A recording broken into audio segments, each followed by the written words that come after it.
मुंबईतल्या water tanker चालकांचा संप मागे. मुख्यमंत्री फडणवीसांसोबतच्या चर्चेनंतर संप मागे घेण्याचा निर्णय. मागण्यांसाठी केंद्राकडे पाठपुरावा करणार मुख्यमंत्र्यांचं आश्वासन. उपमुख्यमंत्री एकनाथ शिंदेंनी मानाचा स्कॉच पुरस्कार स्वीकारला. शासन आपल्या दारीच्या यशाबद्दल स्कॉच ग्रुपकडून शिंदेंचा सन्मान. 2024 मध्ये जाहीर झालेला पुरस्कार आज शिंदेंना प्रदान.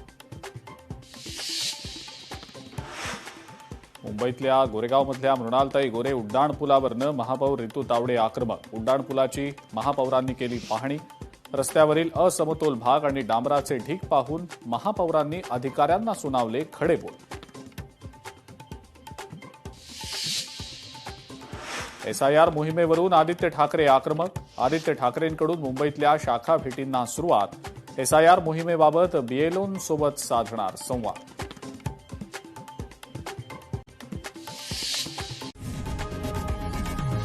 लोकशाही मराठी ऐका, पहा, जागरूक रहा.